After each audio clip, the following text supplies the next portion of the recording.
5 star hotel the royal palace रोशनियों से भरा हुआ था, जहां पर झूमर की जगमगाहट और महंगे परफ्यूम की खुशबू ने माहौल को महकता हुआ कर रखा था।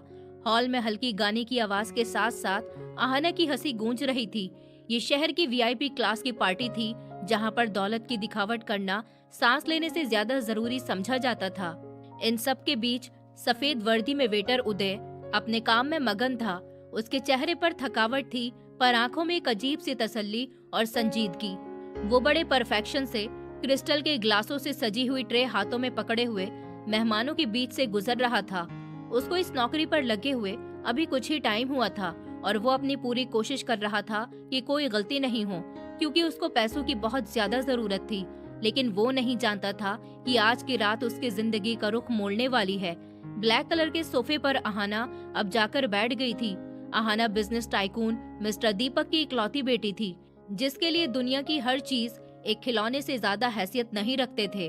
वो अपने दोस्तों की भीड़ में बैठी हुई अपनी नई हीरे की अंगूठी का दिखावा कर रही थी और उसकी हर बात में घमंड झलक रहा था। उसकी नजर उदय के ऊपर पड़ी, जो पानी की ट्रे लेकर पास से गुजरने वाला था। आहाना के होठों पर एक शरारती और जालिम मुस्कुराहट उभर गई।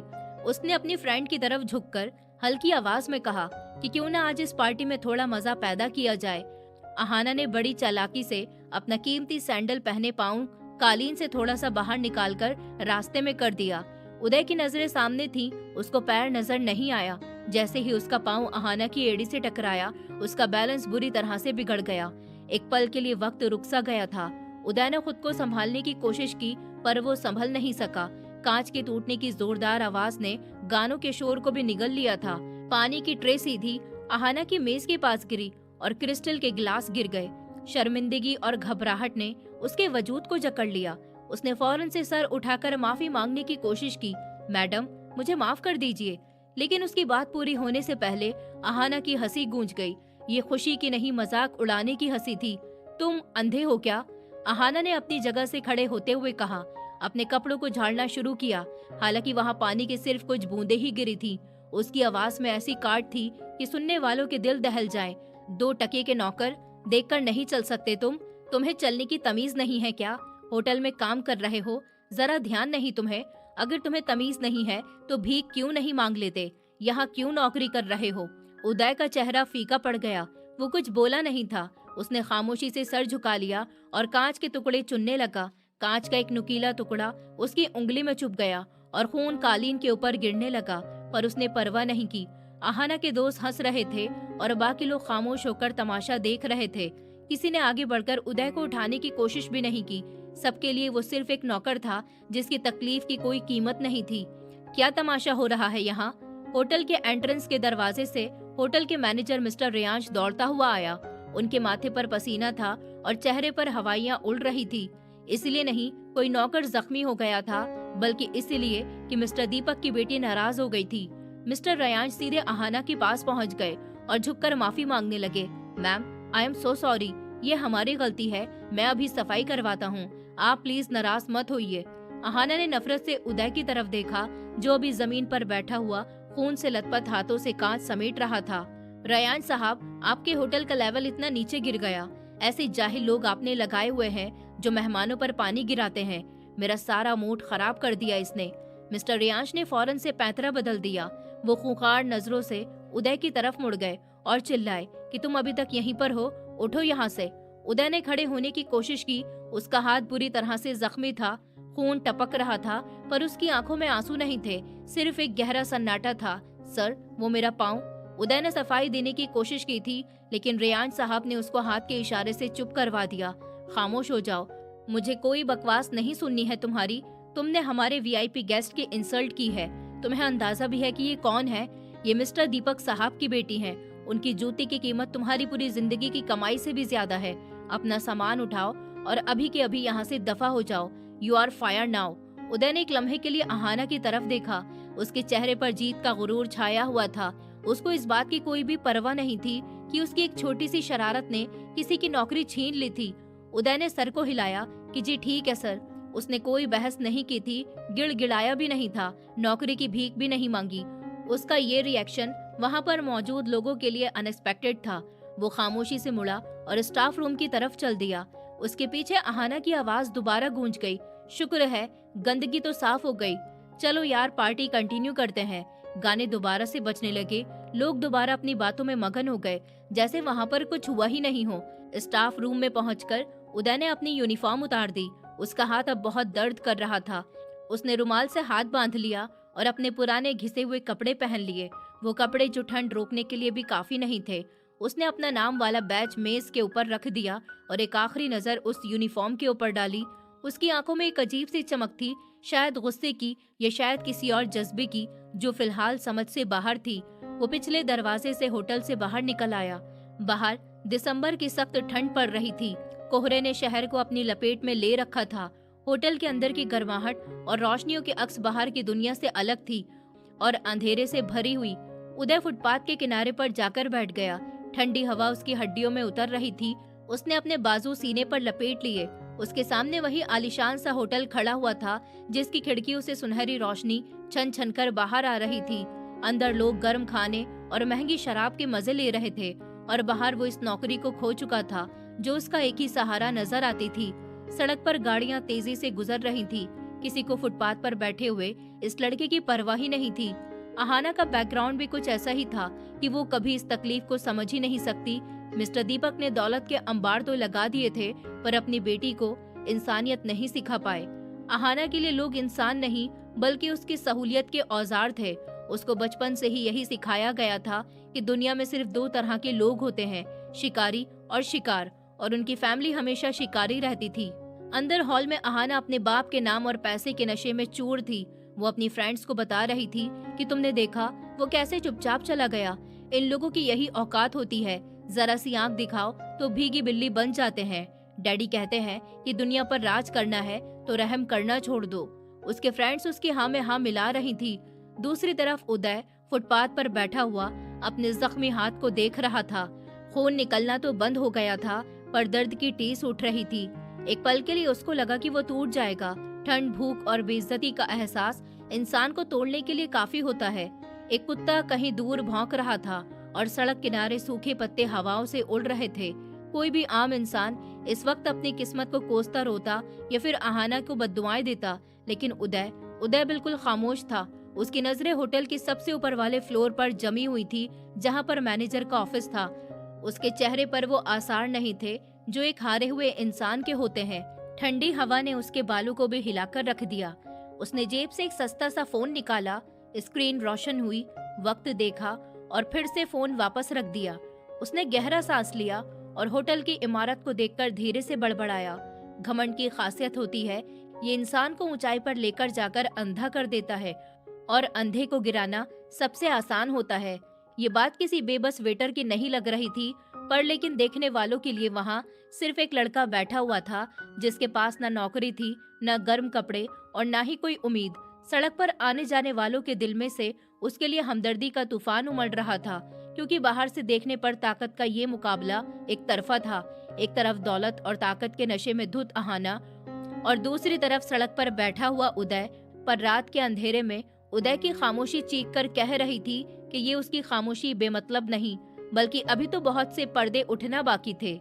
लेकिन फिलहाल रात का अंधेरा और उदय के अकेलेपन ने हर राज को अपने अंदर छुपा रखा था। उस रात के किस्से को गुजरे हुए एक हफ्ता बीत गया था, पर अहाना की जिंदगी में वो सुकून नहीं रहा जिसकी वो आदी थी। देखने पर तो वो घमंडी, लापरवाह और अपनी ही धुन में मगन रहने वाली लड़की थी, पर अंदर से एक अनजाना सा डर उसको दीमक की तरह चाट रहा था। इस किस्से के अगले ही दिन से कुछ अजीब और गरीब चीजें उसके साथ होना शुरू हो गई थी, जिन्होंने उसकी रातों की नींद उड़ा रखी थी। पहला तोहफा उसको तब मिला जब वो सुबह सोकर उठी। उसके बेडरूम की साइड टेबल पर, जहां वो अपनी कीमती घड़ी रखती थी, वहां पर एक छोटा सा काला मखमल का बॉक्स रखा हुआ था। अहाना ने हैरत से उस बॉक्स को उठा लिया और उसको लगा कि शायद उसके पापा ने कोई सरप्राइज दिया है, पर जब उसने वो बॉक्स खोला तो उसके हलक से एक चीख निकलते निकलते रह गई। उस बॉक्स में कोई हीरा या जेवर नहीं था, बल्कि कांच के बारीक टूटे हुए खून से लथपथ टुकड़े थे, वही टुकड़े जो उस रात उस वेटर के हाथों में चुभ गए थे। अहाना के हाथ कांप उठे, पर बॉक्स कालीन पर ही गिर गया। उसने फौरन से नौकर को बुलाया, उन पर चिल्लाई, डांटा और पूछा कि ये बॉक्स किसने रखा है, कौन आया था यहाँ। लेकिन घर का कोई नौकर, कोई गार्ड, कोई आया, इसके बारे में कुछ नहीं जानता था। सीसीटीवी कैमरे में भी इस वक्त टेक्निकल प्रॉब्लम आ गई थी। ये सिर्फ शुरुआत थी। अहाना की झुंझलाहट डर में बदलती जा रही थी। कभी उसको अपनी गाड़ी की ड्राइविंग सीट पर एक सादा सा बैंडेज का पैकेट मिलता, तो कभी उसके पसंदीदा कॉफी मग के नीचे कागज का एक टुकड़ा जिस पर सिर्फ एक शब्द लिखा हुआ होता, बदला। उन तोहफों के साथ कोई धमकी नहीं थी, कोई नाम नहीं था, पर अहाना जानती थी कि ये कौन कर रहा है। उस 2 टके के वेटर का चेहरा उसकी आंखों के सामने घूमता रहता। हालांकि उसने होटल मैनेजमेंट से कंफर्म कर लिया था कि उसको नौकरी से निकाल दिया गया है और वो शहर छोड़कर भी जा चुका है। फिर ये सब कुछ कौन कर रहा था? क्या वो कोई भूत था? अहाना का दिमाग बंद होता जा रहा था, पर इस डर ने उसको परेशान करने की जगह और ज्यादा जहरीला बना दिया। वो अपनी बौखलाहट और डर को छुपाने के लिए अपने आसपास वालों के ऊपर और जुल्म करने लगी। घर के नौकर उसके सामने आते हुए घबराने लगे थे, क्योंकि अब वो छोटी छोटी बात पर वो चीजें तोड़ देती और गरीबों को उनकी औकात याद दिलाना उसका रोज का काम बन गया था। उसको लगता था कि वो अपनी दौलत और रौब से उस अनजाने डर को दबा लेगी, पर वो गलत थी। दूसरी तरफ मिस्टर दीपक अपने अलग ही प्लान्स में बिजी थे। वो अपनी बेटी की इस हालत से बेखबर अपनी जिंदगी के सबसे बड़ी डील करने की तैयारी कर रहे थे। द रॉयल पैलेस सिर्फ एक इमारत नहीं थी, बल्कि शहर के सबसे बेनिफिट पाने वाला कारोबार था, और बदकिस्मती से कानूनी तौर पर मिस्टर दीपक उसका मालिक नहीं था। ये होटल उसके बड़े भाई मिस्टर निवान की मिल्कियत था, जो 5 साल पहले मर गए थे।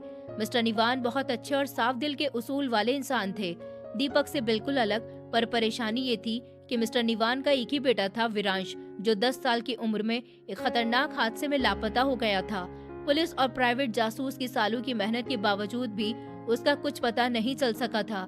मिस्टर निवान को हमेशा यकीन था कि उनका बेटा आ सकता है और वापस आएगा, इसलिए उन्होंने अपनी वसीयत में ये होटल अपने भाई मिस्टर दीपक की जगह होटल के सबसे वफादार और पुराने मैनेजर मिस्टर रियांश को ट्रस्टी के तौर पर सौंप दिया था कि जब तक विरांश वापस नहीं आता, उसकी मौत का सही से पता नहीं चल जाता, होटल की कमाई का बड़ा हिस्सा चैरिटी में जाएगा और इंतजाम मिस्टर रियांश संभालेंगे।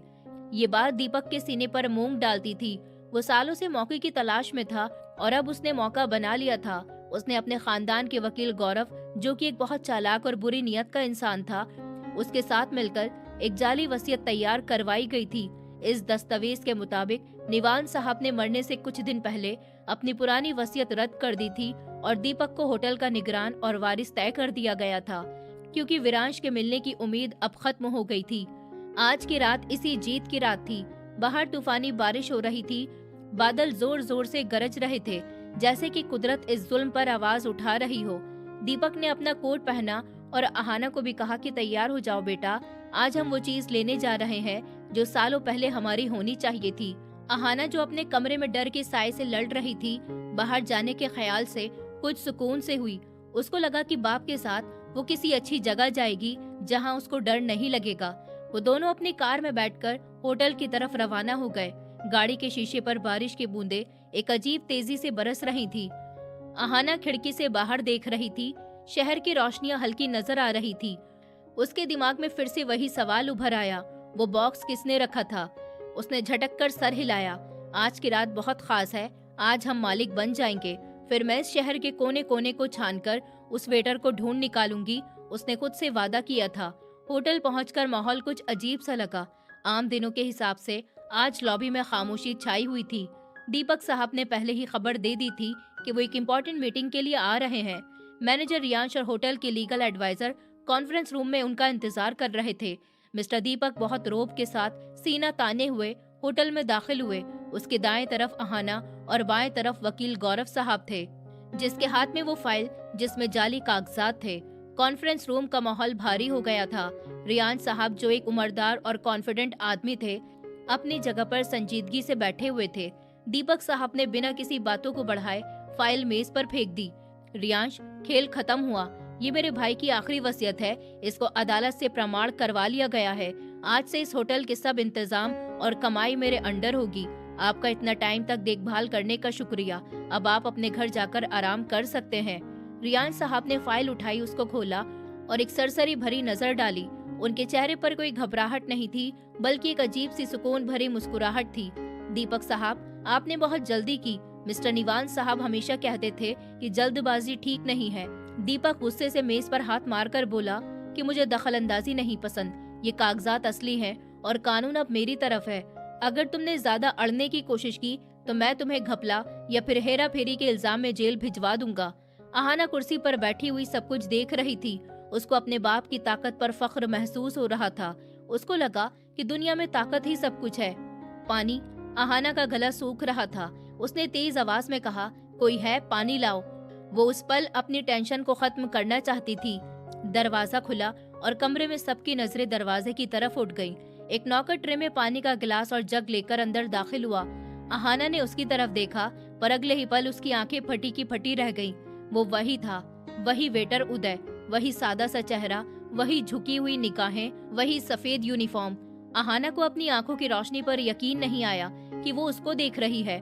उसको तो निकाल दिया गया था, वो यहाँ पर क्या कर रहा है, और वो भी इस इतनी इम्पोर्टेंट मीटिंग में। उसने खामोशी से ट्रे मेज पर रख दी और पानी निकालने लगा। उसके हाथ में अभी भी पट्टी बंधी हुई थी, वही हाथ जो अहाना की वजह से जख्मी हो गया था। उस पट्टी को देखकर अहाना के दिमाग में धमाका हो गया। पिछले एक हफ्ते का वो डर का वो टूटा हुआ कांच, वो नींदों की बर्बादी, सब कुछ उसको एक लम्हे में गुस्सा और जुनून में बदल गए थे। उसको लगा कि उदय जानबूझकर उसके सामने आया है, उसको चिढ़ाने के लिए, ये दिखाने के लिए कि तुम मेरा कुछ नहीं बिगाड़ सकती हो। अहाना का सांस फूलने लगा। अब वो बहुत ज्यादा गुस्से में आ गई थी। तुम। अहाना अपनी कुर्सी से उछलकर खड़ी हो गई। उसकी आवाज इतनी ऊंची थी कि दीपक और वकील भी चौंक गए। तुम यहाँ पर क्या कर रहे हो? तुम्हें तो मैंने निकलवा दिया था ना। तुम्हारी हिम्मत कैसे हुई मेरे सामने आने की? उदय ने पानी का गिलास भरकर अहाना की तरफ बढ़ा दिया, बिल्कुल सुकून भरे अंदाज में, जैसे उसको अहाना की चीख पुकार सुनाई ही नहीं दे रही हो। उसकी आंखों में वही गहराई थी जो अहाना को डराती थी। ये नरमी अहाना के लिए किसी थप्पड़ से कम नहीं थी। उसको लगा कि ये लड़का उसके इंसल्ट कर रहा है। उसका दिमाग काबू से बाहर हो गया। वो बहुत ही ज्यादा परेशान हो गई। उसको सिर्फ वो दुश्मन नजर आ रहा था जिसने उसका सुकून बर्बाद किया हुआ था। उसने उदय के हाथ से पानी का भरा हुआ गिलास झपट लिया। सबको लगा कि वो पानी पी लेगी, पर अगले ही लम्हे पूरी ताकत से वो पानी उदय के चेहरे के ऊपर मार गई। पानी उसके चेहरे पर, यूनिफॉर्म और मेज पर पड़े हुए कागज पर बिखर गया। ग्लास उसके हाथ से छूटकर जमीन पर गिर गया। कमरे में सन्नाटा छा गया। दीपक भी हक्का बक्का सा रह गया।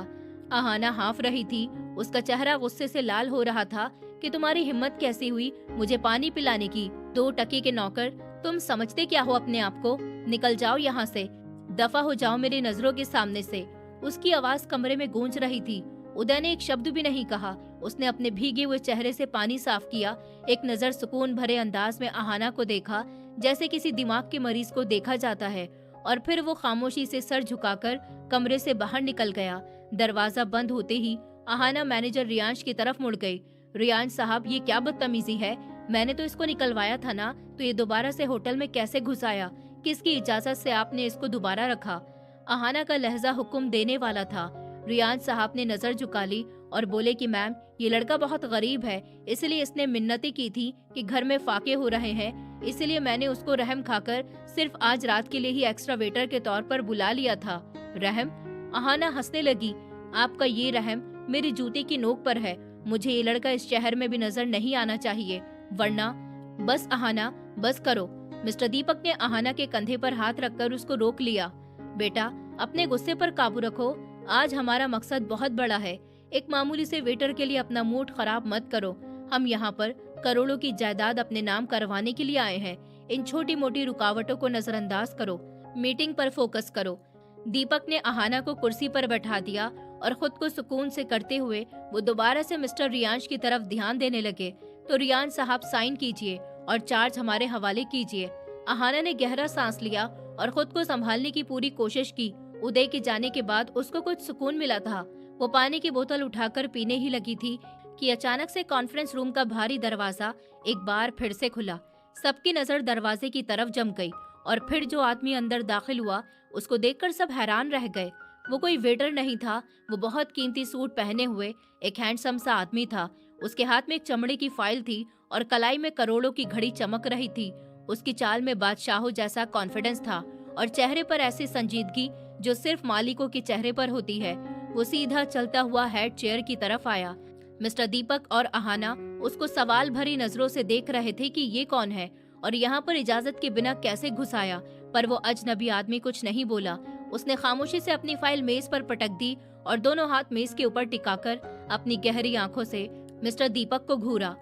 कमरे का माहौल एक नया खतरनाक मोड़ ला चुका था। कॉन्फ्रेंस रूम में दाखिल होने वाले इस अजनबी आदमी ने जिस अंदाज में फाइल मेज के ऊपर पटकी थी, उसने वहां पर मौजूद हर आदमी को कांपने पर मजबूर कर दिया था।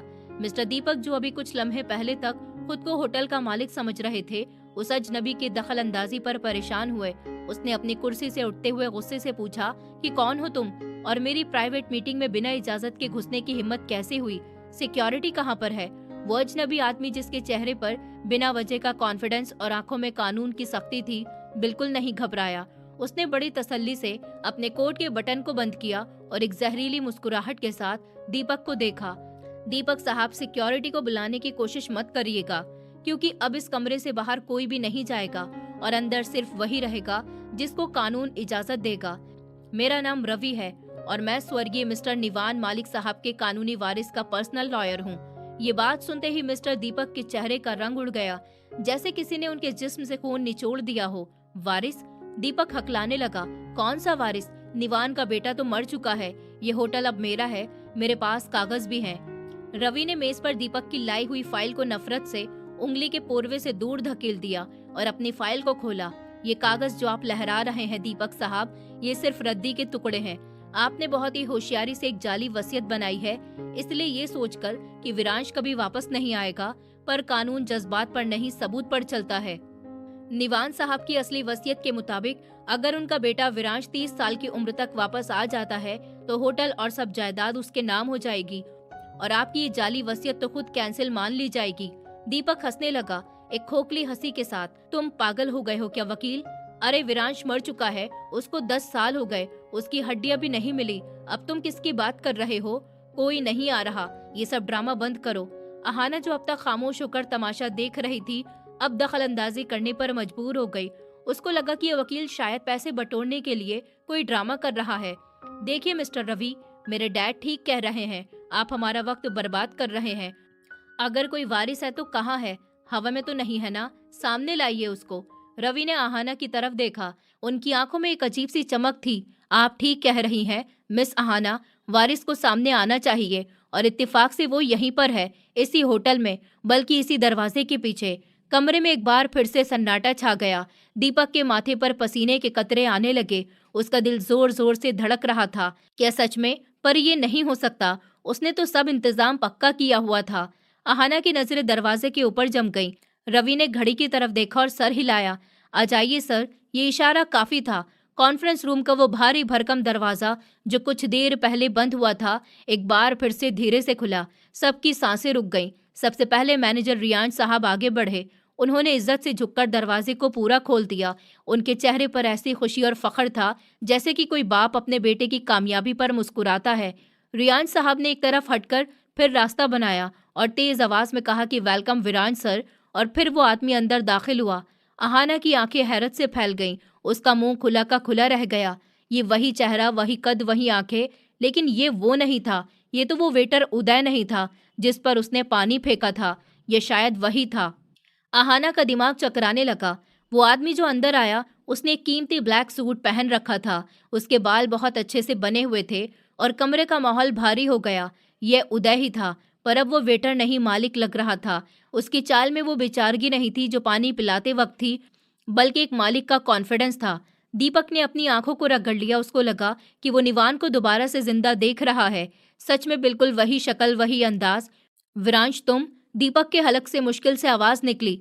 विरांश यानी के उदय चलता हुआ सीधा हेड चेयर के पास आया, जहां पर पहले दीपक बैठने के सपने देख रहा था। उसने कुर्सी पर हाथ रखा, फिर दीपक और आहाना की तरफ देखा। उसके होठों पर एक मुस्कुराहट उभर गई। नमस्ते चाचा जी, उम्मीद है कि आपने मुझे पहचान लिया होगा। हालांकि आपकी बेटी ने तो मुझे पहचानने में बहुत बड़ी गलती कर दी थी। आहाना खामोशी से बैठी की बैठी रह गई। उसको वो लम्हा याद आया जब उसने उसको 2 टके के नौकर कहा था। शर्मिंदगी और डर की वजह से उसका तो बुरा हाल हो रहा था। विरांश ने दीपक की आंखों में आंखें डाल ली। क्या हुआ चाचा जी? आप खुश नहीं हुए अपने भतीजे को जिंदा देखकर? आप तो शायद मेरा अंतिम संस्कार करवा चुके थे, पर कहते हैं ना कि एक बेकसूर अनाथ का हक इंसान को मार देता है। आप तो मुझे मिटा चुके थे, पर ऊपर वाले ने मुझे बचा लिया।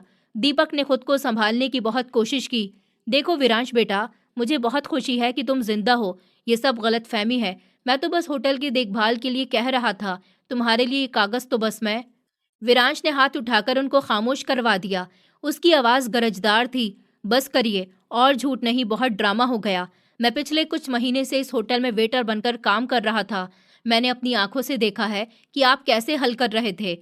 आपने इस होटल को अय्याशी का अड्डा बना दिया, और देखभाल करना आप तो इसको बेचने की आस में थे। और रही बात गलतफहमी की, विरांश ने अहाना की तरफ रुख किया।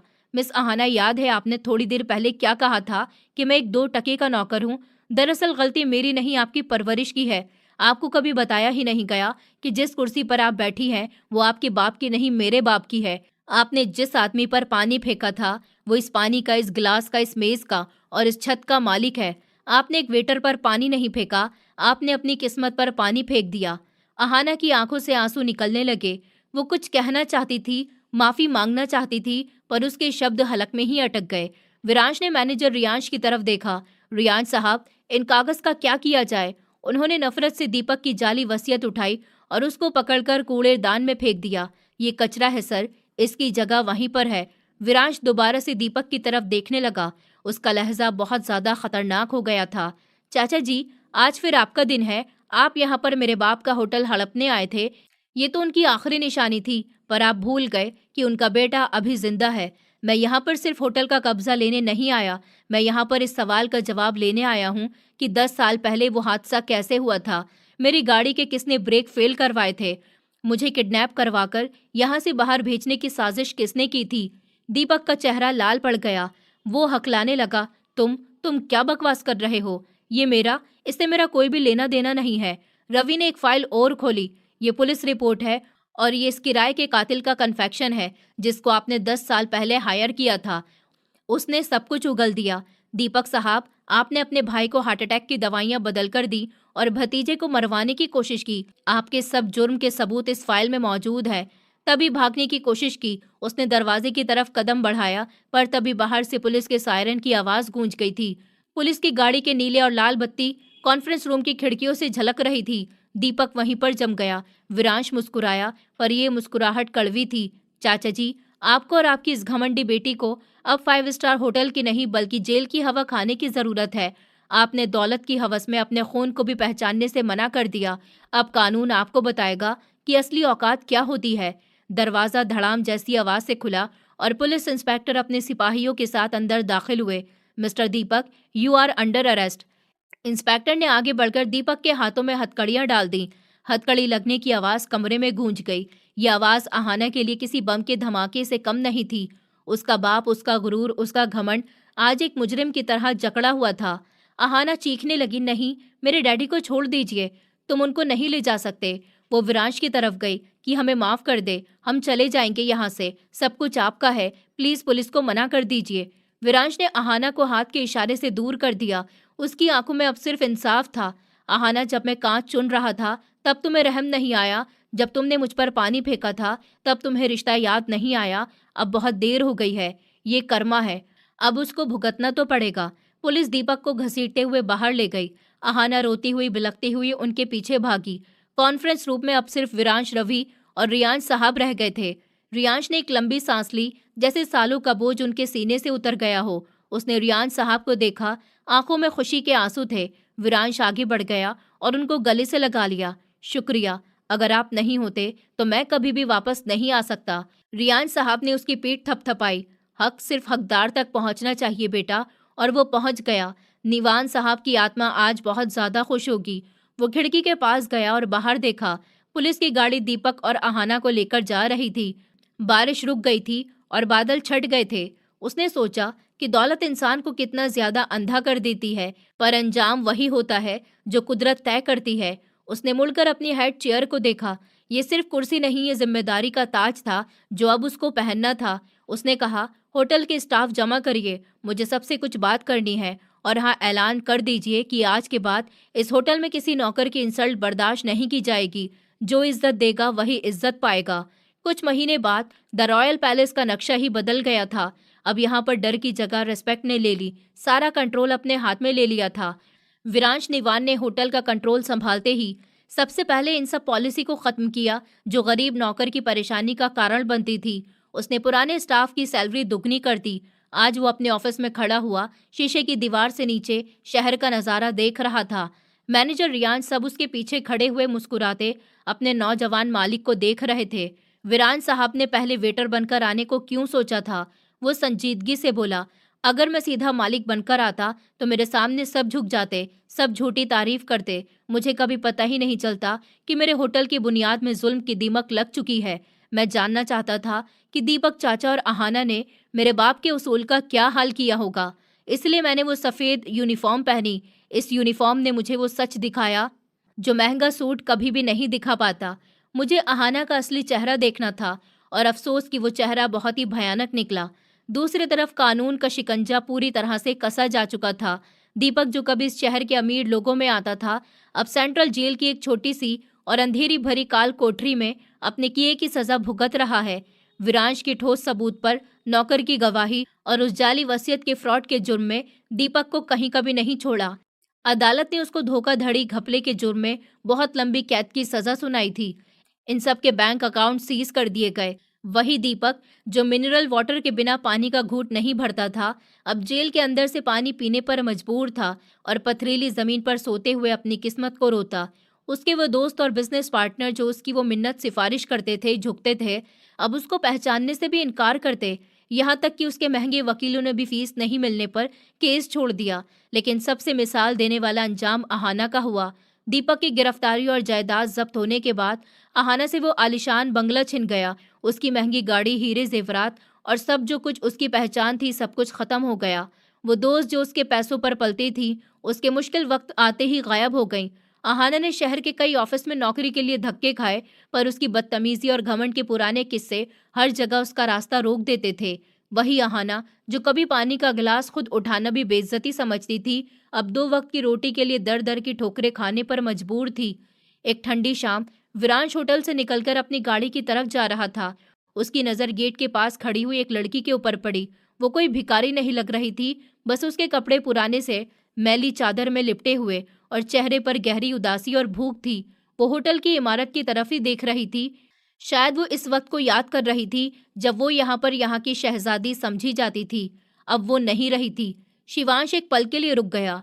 गार्ड ने अहाना को वहां खड़े देखकर डांट दिया कि यहाँ पर क्यों खड़ी हो, रास्ता मत रोको, चलो आगे बढ़ो, ये अमीरों की जगह है।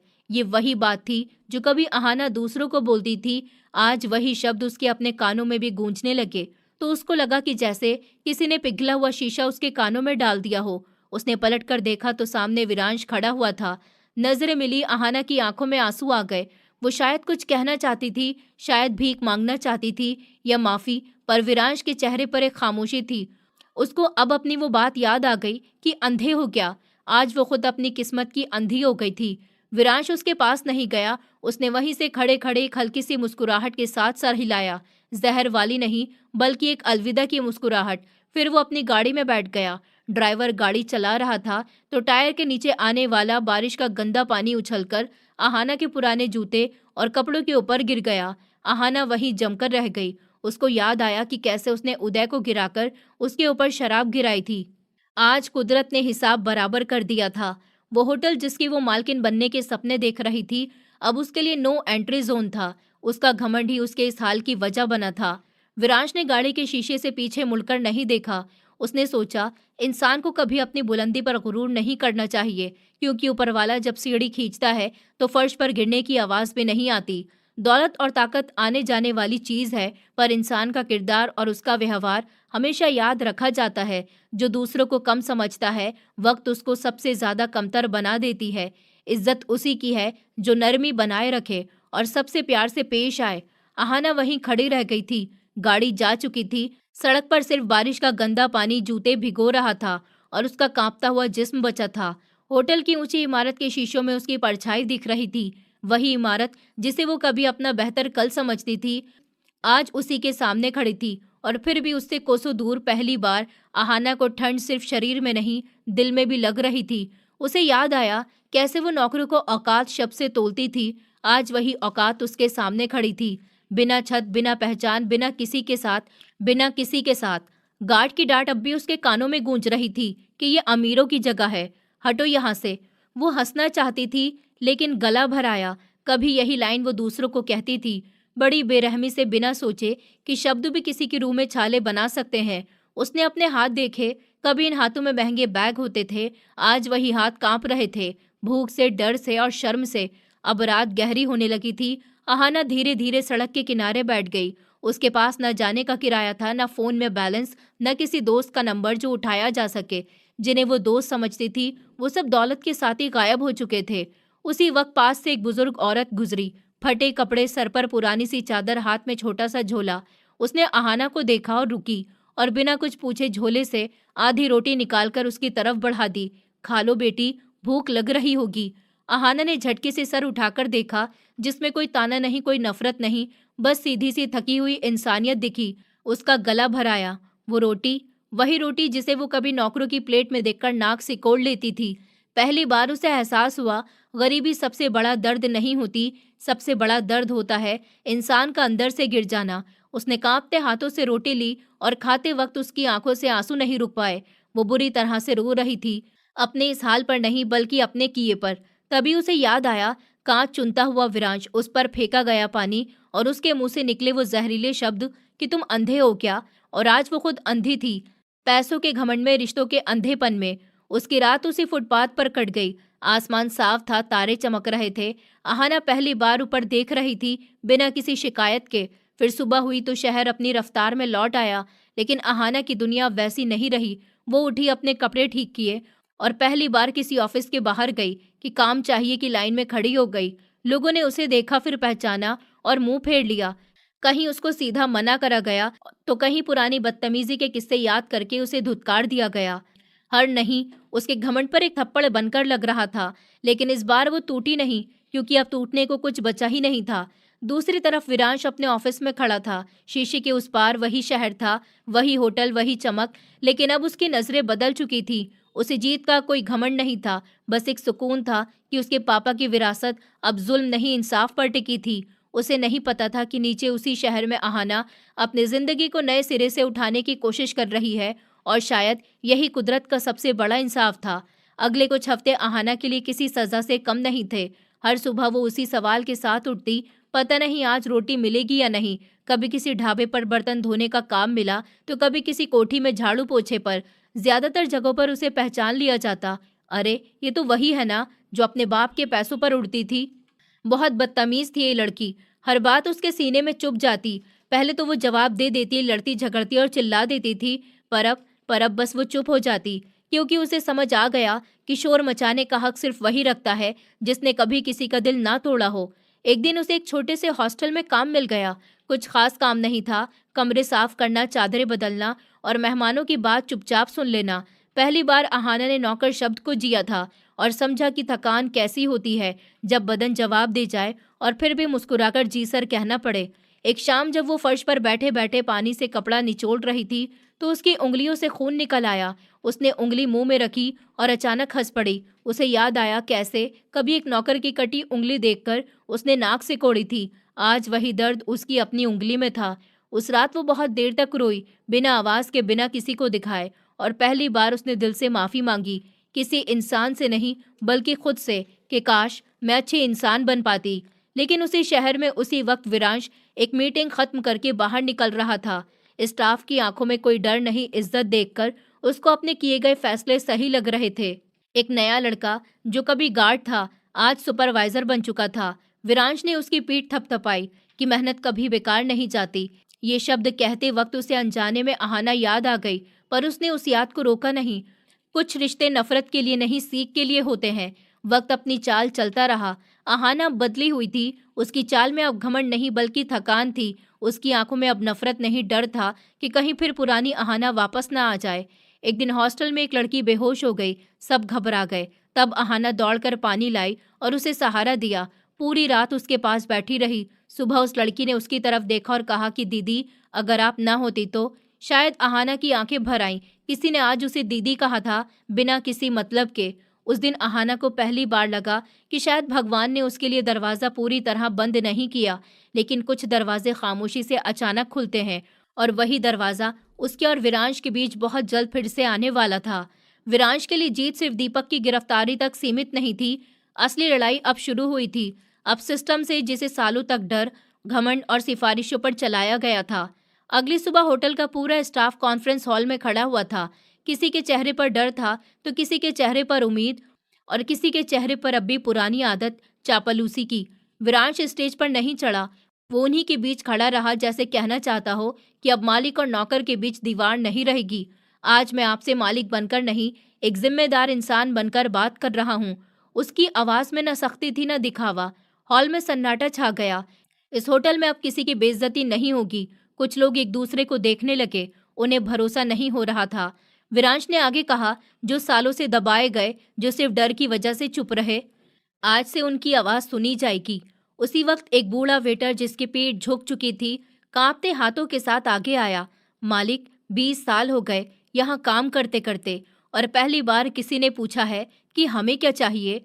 उसकी आंखों में आंसू थे। विरांश ने बिना कुछ कहे उसके पैर छू लिए। उस पल पूरा हॉल सुन रह गया। उस दिन कई फैसले लिए गए। ओवर टाइम अब किसी की मजबूरी नहीं था, सबको सैलरी समय पर मिलने लगी। शिकायत करने के लिए किसी के दिल में डर नहीं था, एक खुला दरवाजा था। कुछ पुराने मैनेजर्स को ये बदलाव पसंद नहीं आया, तो उन्होंने दबे शब्दों में कहा कि सर, इतना लिबरल होना बिजनेस के लिए ठीक नहीं। विरांश ने शांति से जवाब दिया कि जिस बिजनेस की नींव किसी की बेइज्जती पर हो, चाहे जितना भी बड़ा हो, खोखला ही रहता है। फिर धीरे धीरे होटल का माहौल बदलने लगा। स्टाफ अब सर झुकाकर नहीं, सीधा देखकर बात करता था। आने वाले गेस्ट को फर्क दिखने लगा। जहां पहले डर हुआ करता था, अब अपनापन था। उस पल उसने महसूस किया कि मालिक होना आसान नहीं है, लेकिन इंसाफ का बोझ उठाना भी हिम्मत मांगता है। और विरांश अब उस बोझ से भागने वाला नहीं था, क्योंकि उसे पता था कि असली जीत तब होती है जब ताकत कमजोर की ढाल बन जाए। विरांश को उस दिन अहाना का नाम अचानक याद आया। कोई वजह नहीं थी, बस दिल में एक हल्की सी हलचल थी। वो होटल की फाइलें देख रहा था कि रियान साहब ने धीरे से कहा कि सर, एक लड़की है नीचे, काम के लिए आई है। क्या नाम है? विरांश ने बिना सर उठाए पूछा। अहाना। पेन उसके हाथ में घूमते हुए रुक गया। कुछ पल के लिए कमरे में सन्नाटा छा गया। विरांश ने खिड़की की तरफ देखा। बाहर वही शहर था, लेकिन उसके अंदर कुछ बदल चुका था। ठीक है, भेज दीजिए, उसने बस इतना कहा। फिर दरवाजा खुला और अहाना अंदर आई। अब वो वही लड़की नहीं थी जिसकी आवाज में जहर होता था। उसके कपड़े सादे थे, आंखों में झुकाव था, और चेहरे पर वो थकान जो सिर्फ हालात देते हैं। दोनों की नजरें मिली। वो कुछ सेकंड सालों जैसे भारी लगे। अहाना की आंखें झुक गई थी, उसके होठ हिले, पर आवाज नहीं निकली। तभी विरांश खड़ा हो गया। उसके चेहरे पर ना गुस्सा था ना ताना, बस एक इंसान दूसरे इंसान के सामने खड़ा था। बैठिए, उसने कुर्सी की तरफ इशारा किया और बैठने को कहा। अहाना की उंगलियां कांप रही थी। वो बैठ गई। मैं वो, उसकी आवाज रोनिहार हो गई। मुझे माफ कर दीजिए। कमरे में सिर्फ उसकी सिसकियों की आवाज थी। मुझे काम चाहिए, वो रोते हुए बोली। कोई एहसान नहीं चाहिए, बस एक मौका दे दो। विरांश ने गहरी सांस ली।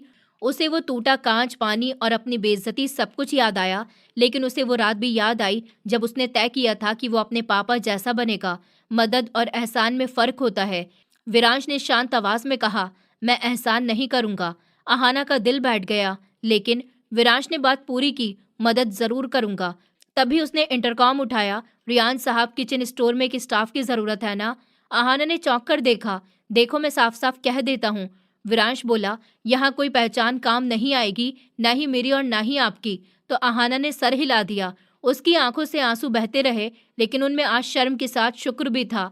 एक और बात, विरांश ने कहा, ये नौकरी आपकी जिंदगी नहीं सुधारेगी, आपका व्यवहार सुधारेगा। अगर आप यहाँ टिक पाई तो आगे रास्ते खुद खुलेंगे। फिर अहाना उठी। उसने कुछ कहना चाहा, लेकिन शब्द कम पड़ गए। दरवाजे पर पहुंचकर वो रुकी। विरांश, उसने पहली बार उसका नाम बिना जहर के लिया। मैं सच में बदलना चाहती हूँ। विरांश ने सर हिला दिया। मैं यही कहूंगा, अगर बदलना है तो खुद के लिए बदलिए, मेरे लिए नहीं। फिर दरवाजा बंद हुआ। विरांश कुर्सी पर बैठ गया। उसके दिल में कोई भारीपन नहीं था, सिर्फ सुकून था, क्योंकि उसने बदला नहीं लिया था, उसने बस इंसाफ किया था, और कहीं न कहीं यही असली जीत थी। विरांश रोज की तरह होटल का चक्कर लगा रहा था। वो जानबूझकर किचन स्टोर के पास नहीं गया, क्योंकि मदद करने का मतलब नजर रखना नहीं होता। फिर भी जब उसे पता चला कि एक स्टाफ गर्ल ने चुपचाप चोट छिपाई है, तो उसका कदम अपने आप उसी तरफ मुड़ गया। दरवाजे के बाहर खड़ा होकर उसने देखा अहाना झुकी हुई थी और फर्श साफ कर रही थी। उसके चेहरे पर दर्द था, पर आंखों में कोई शिकायत नहीं दिखी। विरांश वहीं रुक गया। वो अंदर नहीं गया, बस एक पल के लिए नजरें फेर ली। शाम को स्टाफ कैंटीन में अहाना चुपचाप बैठी थी, खाने की प्लेट लिए। उसके पास कोई नहीं बैठा। ऐसे ही दिन बीतते गए। अहाना की चुप्पी अब काम की आवाज बन चुकी थी। वो किसी से शिकायत नहीं करती, न किसी से कोई बहस करती। विरांश और अहाना आमने सामने नहीं आते थे। अनजाने में कभी कॉरिडोर में तो कभी सीढ़ियों पर बस उनकी नजरें मिल जाती, लेकिन उन नजरों में अब नफरत नहीं थी। शायद यही इंसानियत थी, खामोशी में पनपती हुई, धीरे धीरे घाव को भरती हुई। कुछ रिश्ते जिंदगी में आने के लिए नहीं, जिंदगी सिखाने के लिए होते हैं। विरांश ने आसमान की तरफ देखा। उसको इस पल लगा कि उसके पापा कहीं ऊपर से देख रहे होंगे और शायद मुस्कुरा रहे होंगे, क्योंकि उसने दौलत नहीं इंसानियत को चुना था। और यही इस कहानी का सबसे खूबसूरत अंत था। ये कहानी सिखाती है कि दौलत, ताकत और रुतबा कभी किसी इंसान की असली पहचान नहीं होते। असली पहचान उसके व्यवहार, उसकी नरमी और उस इंसान के होने में छिपी होती है। जो लोग अपने घमंड में दूसरों को छोटा समझते हैं, वक्त उन्हें वही एहसास लौटा देता है। इंसाफ बदले से बड़ा होता है और मदद एहसान से अलग। जब ताकत कमजोर की ढाल बन जाए, तब समाज बदलता है। रिश्ते अधिकार से नहीं, बराबरी से चलते हैं। अंत में वही जीतता है जो इंसानियत को जिंदा रखता है। दोस्तों, उम्मीद करती हूँ आपको हमारी कहानी पसंद आई होगी। कहानी पसंद आई है तो वीडियो को लाइक करें, चैनल पर नए हैं तो चैनल को सब्सक्राइब करें और हाँ, नोटिफिकेशन बेल को ज़रूर दबाएं ताकि अगली अपडेट सबसे पहले आपको मिले।